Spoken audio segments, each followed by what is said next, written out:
হেৰস্তো গোটেই অসমত বৰ্তমান বৰষুণ ধাৰাসাৰ আৰু এই বৰষুণৰ লগতে আহিব বানপানী প্ৰতি বছৰে আহে এনেকুৱা সৰুৰ পৰা শুনি আছো আহি আছে তো এই বানপানীৰ ওপৰত ভাল ৰিচাৰ্জৰ দৰকাৰ হয়নে নহয় যে কিয় আহে বা এইখন অসমত ঘৰবিলাক কেনেকুৱা হ'ব লাগে স্পেচিয়েলি মানুহ থকা প্ৰতি বছৰে ঘৰৰ সঁজুলি বেয়া হৈ যায় পানী উঠি তো ঘৰবিলাক কেনেকুৱা হ'ব লাগে এইটোৰ ওপৰত ৰিচাৰ্জ কৰি আছে অষ্ট্ৰেলিয়াৰ মেলবৰ্ণ ইউনিভাৰ্চিটিত এইটোৰ ওপৰত পঢ়োৱা হয় অসমৰ বানপানী অসমৰ ঘৰৰ ষ্ট্ৰাকচাৰৰ ওপৰত মেলবৰ্ণৰ ষ্টুডেণ্টে পঢ়ি আছে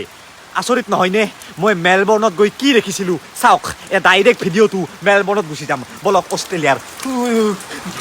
মেলবৰ্ণ বল তো আমি অসমৰ পৰা ডাইৰেক্ট অষ্ট্ৰেলিয়াৰ মেলবৰ্ণ আহি পালোঁ মেলবৰ্ণ ইউনিভাৰ্চিটিত গৈ আছোঁ তাত কি ৰিচাৰ্চ কৰি আছে সকলো জানিবলৈ আৰু এয়া আমাৰ লগত আছে মেলবৰ্ণ ইউনিভাৰ্চিটিৰ প্ৰফেচাৰ হেমন্ত দা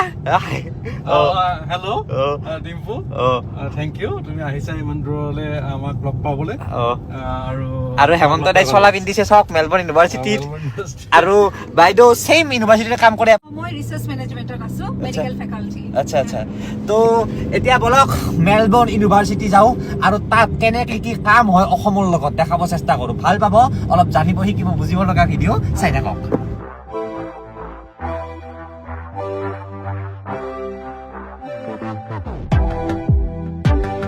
এতিয়া হেমন্ত দা মেলবৰ্ণ ইউনিভাৰ্চিটিৰ কনষ্ট্ৰাকশ্যন মেনেজমেণ্টৰ প্ৰফেচাৰ হয় মানে কনষ্ট্ৰাকশ্যন মেনেজমেণ্ট শিকায় মানে কি হয় ধৰক এটা বিল্ডিঙে বান্ধিলে এখন ফ্লাইঅভাৰে বান্ধিলে সেই ফ্লাইঅভাৰখনৰ টাইম কিমান হ'ব কিমান সময়ৰ ভিতৰত ক্লিয়াৰ কৰিব লাগিব বা সেই ফ্লাইঅভাৰখন বনোৱাৰ ফলত কাষততো একো প্ৰব্লেম হোৱা নাই চবখিনি মেনেজমেণ্ট চাই যিটো বস্তুৰ অভাৱ মানে আমাৰ অসমত বোলে দাদাই কৈছে ভাল ছাইডটোতো অসমত চোৱা হয় যে এখন ফ্লাইঅভাৰ বনালে ট্ৰেফিক কমিব কিন্তু তাৰ বেয়া ছাইড কি হ'ব গছ গছনি কটাৰ ফলত কি হ'ব বা ফ্লাইঅভাৰখিনি পৰিৱেশটো কি কৰিব সম্পূৰ্ণ ঠাইখিনিৰ মানে এখন ফ্লাইঅভাৰ যদি ইয়াত বনাই ন সেই বনাওতে যিখন ফাৰ্ষ্ট কন্ট্ৰেক্ট চাইন হ'ব সেই চাইনত লিখা থাকে যে ইমান বছৰৰ ভিতৰত যদি নহয় কমপ্লিট নহয় প্ৰতি দিনে দিনে ইমান টকাকে ফাইন বাঢ়ি যাব এইটো চৰকাৰে দিব লাগিব তো এই লেভেলত কাম কৰে ডেভেলপ দেশবিলাকে আৰু ইয়াৰ এইবিলাক কোৰ্চ এখেতে শিকায় আৰু তাৰ মাজতে ল'ৰা ছোৱালীক দাদাই অসমৰ বানপানীৰো কথা শিকায় যে কিয় হয় একচুৱেলি তাৰ পৰা বাচিবলৈ চাইণ্টিফিকেলি কি উপায় আছে সকলো কথা গম পাম ইউনিভাৰ্চিটিত বলক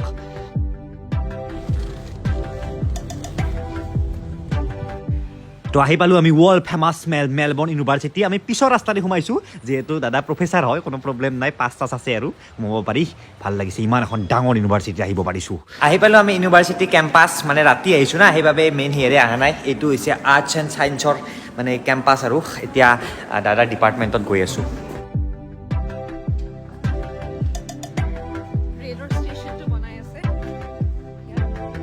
দাদাৰ ডিপাৰ্টমেণ্ট আহি পালোঁ এইটো বিল্ডিঙৰ ভিতৰতে এটা ডিপাৰ্টমেণ্ট আছে আৰু এই বিল্ডিংটো বোলে পুৰা এৱাৰ্ড পোৱা বিল্ডিং কিহৰ কাৰণে আছে এইটো হৈছে গ্ৰীণ বিল্ডিং আমাৰ এইটো মানে এনাৰ্জি কনজাৰ্ভেশ্যন হয় আৰু মানুহ থাকিলে লাইট জ্বলে মানুহ নাথাকিলে লাইট নজ্বলে বা মানুহ থাকিলে এয়াৰ কণ্ডিশ্যনিং চলে মানুহ নাথাকিলে এয়াৰ কণ্ডিশ্যনিং নিজে নিজে বন্ধ হৈ যায় চব চেঞ্চৰ বলক আৰু অসমৰ কাৰণে কি আছে এই বিল্ডিংটোত দেখি আপোনাৰ মাথা নষ্ট হৈ যাব কি শিকায় ভিতৰত বলক মই দেখাই দিম ইয়াতে আমাৰ বহুতখিনি এৱাৰ্ড পাইছে আচ্ছা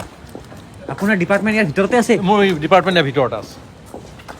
আৰু ভাল লগা কথা এইটোৱে আমাৰ অসমৰ মাজুলীৰ গাঁৱৰ কাৰণে প্ৰজেক্ট কাম কৰি থকা হৈছে এইটো বিল্ডিঙৰ ভিতৰৰ পৰা অষ্ট্ৰেলিয়াৰ মেলবৰ্ণ চহৰৰ ভিতৰৰ বিল্ডিঙৰ পৰা মাজুলীৰ কাম হৈ আছে দেখাই আছোঁ কেনেকৈ বাপৰে আহি পালোঁ দাদাৰ ডিপাৰ্টমেণ্ট আৰু এই বিল্ডিংটো কিয় এৱাৰ্ড পাইছে আপুনি ইয়াৰ ভিতৰত আহিলে গম পাব চাওক চব অপেন ইয়াত কোনো ধৰণৰ সেই নাই আপুনি এটা বস্তু চাওক মই দেখাই দিছোঁ বিল্ডিংটোৰ ষ্ট্ৰাকচাৰখিনি চাওকচোন কিবা ইয়াত চব বস্তু অপেন আৰু এইটো হেঙিং ষ্টুডিঅ' সেইফালে বোলকচোন মই দেখুৱাই দিছোঁ আচ্ছা এইটো এই বিল্ডিং ওলমি আছে এইটো ওলমি আছে এইটো ওলমি আছে এইটো ইয়াত তলত খুটা নাই এই দুটা লেভেলৰ আমাৰ এইটো অফিচ ৰুম তাতে খুটা নাই তলত সেইটো ওলমি আছে এইটো হেঙিং ষ্টুডিঅ' বুলি চাওক ওপৰৰ পৰা এই গোটেই মালটো ওলমি আছে ইয়াত কোনো খুটা নাই ইয়াত কাম কৰি আছে তাৰ তলত ল'ৰা ছোৱালী বহি আছে ইয়াত তলতো ল'ৰা ছোৱালী বহি আছে চাওক মানে মামলাটো হ'ল দাদাৰ ডিপাৰ্টমেণ্টৰ পৰা অসমৰ কি কাম হৈ আছে সেইটো মই বুজাই আছোঁ যে এখেতে এই যিটো ডিপাৰ্টমেণ্ট যিটো কনষ্ট্ৰাকশ্যন মেনেজমেণ্ট এই ডিপাৰ্টমেণ্টটো অসমৰ এছাম ইঞ্জিনিয়াৰিং কলেজৰ লগত মিলি পিনে গাঁওবিলাক ডেভেলপ কৰিব চেষ্টা কৰি আছে এটা এটা প্ৰজেক্ট চলি আছে এতিয়া আপোনাৰ ডিপাৰ্টমেণ্টত যাওঁ মোৰ ডিপাৰ্টমেণ্টত আৰু বাইদেউ আপোনাৰ ক'ত ডিপাৰ্টমেণ্ট মই মেডিকেল ফেকাল্টিত কাম কৰোঁ মই নৰ্মেলি ইউনিভাৰ্চিটিৰ ৰিচাৰ্চ প্ৰজেক্টবিলাক মই মেনেজ কৰোঁ আৰু আমাৰ ইউনিভাৰ্চিটিৰ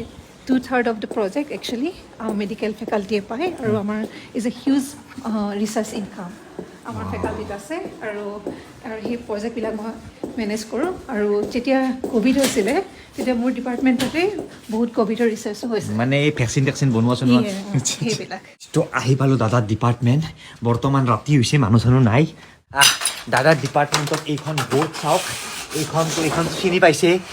আমাৰ অসমৰ গামোচা আৰু এইবিলাক চাওক চব অসমৰ স্মাৰ্ট ভিলেজ কেনেকৈ বনাব পাৰি বানপানী মুক্ত গুৱাহাটীৰ কথা লিখা আছে চব project affordable housing for smart village কেনেকৈ অসমৰ ঘৰবিলাকত ডিজাইন ষ্ট্ৰাকচাৰ সলনি কৰিব পাৰি চব লিখা আছে ইয়াত মানে ইয়াৰ পৰা কিছুমান টিম যায় অসমলৈ আছাম ইঞ্জিনিয়াৰিং কলেজৰ লগত কলাবৰেশ্যন কৰি পিনে তাৰ পৰা গাঁওবিলাকৰ প্ৰগ্ৰেম প্লেন বনায় এতিয়া এখেতে কিবা এটা দেখাব গেলি এইখন কিবা এখন চাইনবোৰ্ড পোষ্টাৰ এখন উলিয়ালে দাদা এইখন কি কৈ দিয়কচোন একবাৰ এইখন হৈছে আমি অসমৰ যে মাজুলীৰ ঘৰবিলাক এইটো মাজুলী ঘৰ হয়নে এইটো মাজুলী ঘৰ এই ঘৰটো আমি অসমতো এতিয়া বাঁহেৰে বনাইছে এইটো ভাঙিও থাকিব পাৰে জুইও লাগিব পাৰে এই ঘৰটো আমি মডাৰ্ণাইজ কেনেকৈ কৰিম এতিয়া আমি এইটো পিছফালে যিটো ঘৰ বনাইছে দেখিছে মাজুলীত সেইটো হৈছে আমাৰ ব্ৰিক এণ্ড মৰ্টাৰ ঘৰ বুলি কয় সেই ঘৰটোৱে এই ঘৰটো মডাৰ্ণাইজ কৰিব নোৱাৰে সেইটো এটা ৰং কনচেপ্ট কিন্তু আমি ইয়াক মডাৰ্ণাইজ কৰিবৰ কাৰণে আমি এইটো ঘৰ বনাব লাগিব এইটো আমি হৈছে কি এইটো ষ্টিলৰ এটা ষ্ট্ৰাকচাৰ বনাইছো এই ষ্টিলৰ ষ্ট্ৰাকচাৰটো বহুত লাইট ৱেইট ষ্টিল বুলি কয় এইটো মেচিনৰ পৰা নিজে ওলাই আহে এইটো ডিজাইনটো কম্পিউটাৰত কৰি দিলে এই মেচিনৰ পৰা এইটো কাটি পেলাই এনেকৈ ওলাই আহে আৰু এইটো নিজৰ গাঁৱৰ মানুহবিলাকে নিজে লগাব পাৰিব এইটো ফ্ৰেমটো বনাই দিয়াৰ পিছত তেতিয়া তৰ্জা চৰ্জাবিলাক যিখিনি আছে অসমৰ নিচিনাকৈ আমি ফিট আপ কৰিব পাৰোঁ মাজুলীৰ এই ঘৰটোৰ ঠাইত কেতিয়াও পকাৰ ঘৰটো হ'ব নোৱাৰে এই ঘৰটোৰ ঠাইত এনেকুৱা ঘৰে হ'ব লাগিব কিন্তু বাঁহৰ নহয় এইটো এনেকুৱা টাইপৰ ষ্ট্ৰাকচাৰ এইবিলাক এখেতে মেনেজমেণ্ট ডিজাইন কৰে মাজুলীত আমি 37খন গাঁও লৈছোঁ 37 সেই তাতে অলমষ্ট 2500 মানুহ থাকে সেই মানুহখিনিক আমি এটা গোটেই একদম ডিজিটেল ছাৰ্ভে কৰিছোঁ তাতে গৈ পেলাই মই 6জন ভলণ্টিয়াৰ লৈছোঁ ভলণ্টিয়াৰ কিছুমান আমি ট্ৰেইনিং কৰিছোঁ কৰি পেলাই সিহঁতৰ পৰা আমি গোটেই ডাটাখিনি লৈছোঁ কাৰণ ডাটাখিনি নল'লে কি হ'ব আমি নাজানো তাতে কোন মানুহ থাকে আৰু তাক কাক কি লাগে কাৰ কি নিড আছে সেইকাৰণে আমি যিহেতু স্মাৰ্ট ভিলেজ বনাই আছোঁ স্মাৰ্ট ভিলেজ বনাবৰ কাৰণে আমি ডাটাখিনি লাগিব আৰু সেই ডাটাখিনিৰ ওপৰত বেছ কৰি আমি এখন মই কিতাপ লিখিছোঁ প্ৰথম কিতাপখন লিখিছোঁ planning housing and infrastructure for smart village এইটো হৈছে প্ৰথম নমুনা এটা বনাইছোঁ যে স্মাৰ্ট ভিলেজ মানে কি কেনেকৈ প্লেন কৰিব পাৰি কেনেকৈ ইনফ্ৰাষ্ট্ৰাকচাৰ বনাব পাৰি কেনেকৈ হাউজিং বনাব পাৰি এই কিতাপখন মানে ইয়াত ষ্টুডেণ্টে ব্যৱহাৰ কৰে এখন গোটেই পৃথিৱীতে ব্যৱহাৰ হয় এতিয়া এইখন মানে আমি আৰু ইয়াত চব পিছফালে যদি দেখিছোঁ ইয়াত মডাৰ্ণাইজ আমি সেই মাজুলী ঘৰত লগাই দিছোঁ সেইটো মানে আগফালেও মাজুলী ঘৰে গোটেই অসমৰ ওপৰতে বনাইছোঁ কিতাপখন এইবিলাক কিতাপ টপ ইউনিভাৰ্চিটিত পঢ়ি আছে আমাৰ অসমৰ ওপৰত ৰিচাৰ্চ কৰি লিখা কিতাপ আৰু এই কিতাপখন এই 3জন মানুহে লিখিছে হেমন্ত দলৈ হৈছে এখেত আৰু এখেত হৈছে কোনোবা ৰেগ গ্ৰীণ আৰু চালি এইবিলাক চাগে বাহিৰৰ আমাৰ ইয়াৰ মোৰ কলিগ আচ্ছা এইবিলাক কিবা কিবি লিখিছে আৰু তাৰপিছত এইখন আছে এডৰেবল হাউচিং ফৰ স্মাৰ্ট ভিলেজ এই যিটো ঘৰ এই ঘৰটো হৈছে এখেতৰ নিজা ঘৰ মই জন্ম হোৱা ঘৰ ক'ত আছিলে যোৰহাট কাছগড়াল সোণাৰী গাঁও আচ্ছা এতিয়া মেইন বানপানীৰ পৰা বাচিবলৈ কি কৰি আছে ঘৰৰ ষ্ট্ৰাকচাৰ বিলাক কেনেকুৱাকে সলনি কৰি আছে শুনক আপোনাৰ বানপানীৰ কাৰণেতো বানপানী সদায় আহিবই বৰষুণ হ'বই বানপানী আহিবই আপোনাৰ ব্ৰহ্মপুত্ৰখনৰ পৰা পানী যদি ব্ৰহ্মপুত্ৰৰ মাজেৰে নাযায় কেনি যাব ব্ৰহ্মপুত্ৰৰ পৰা পানী গৈ পেলাই বে অফ বেংগলত পৰিছে নহয়নে তাৰ কাৰণে আমি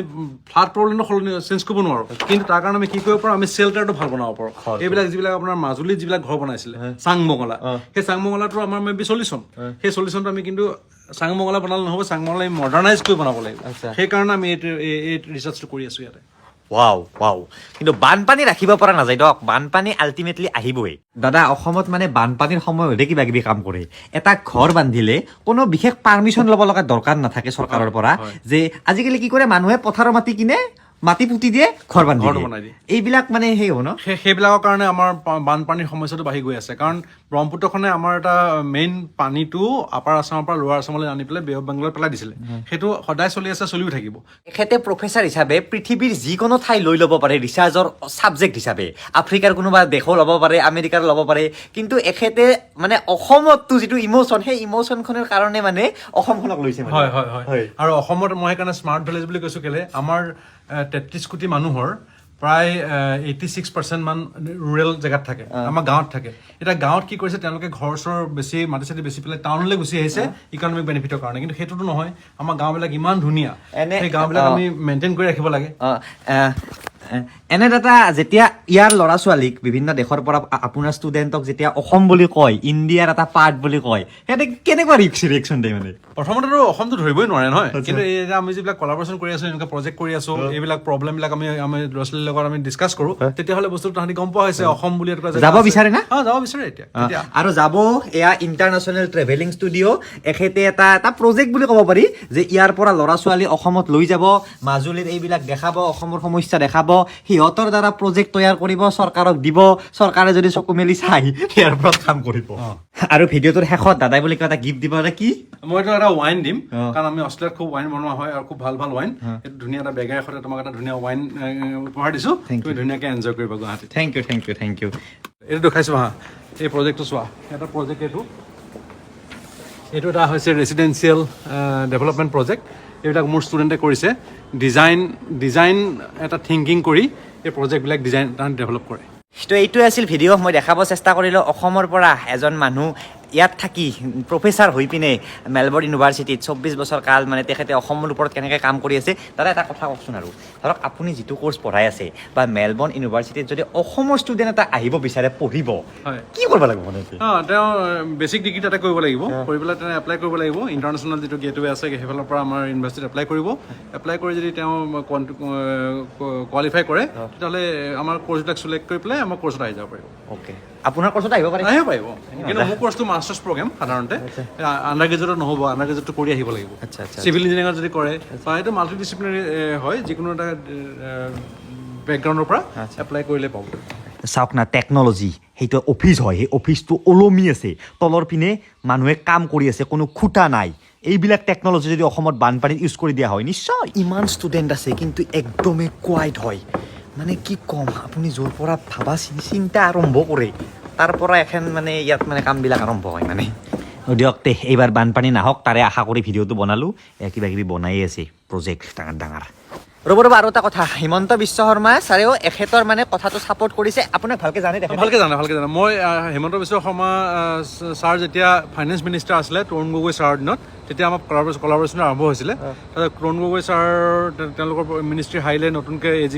বিজেপি আহিলে হিমন্ত বিশ্ব শৰ্মা ছাৰ বিজেপিলৈ গ'ল তাৰপিছতে কিন্তু আমাৰ প্ৰজেক্টটো কণ্টিনিউ কৰি থাকিলে তেখেতে সদায় ছাপৰ্ট কৰে আৰু আজিও ছাপৰ্ট কৰি আছে আচ্ছা তো তেখেতে আহেও নেকি মাজে তেখেত এতিয়ালৈকে মেলবৰ্ণ অহা নাই কিন্তু তেখেতে বেলেগ মানুহ পঠাইছিলে তেখেতৰ বহুত অফিচাৰ্ছ ইয়ালৈ আহিছিলে আচ্ছা প্ৰজেক্টটোৰ কাৰণে তো এই প্ৰজেক্টটো নিশ্চয় একদিন না একদিন হওক তাতে আৰু ইয়াৰ পৰা ষ্টুডেণ্ট যাওক আৰু আমাৰ অসমো ডেভেলপ হওক এইটোৱে আশা কৰিছোঁ আৰু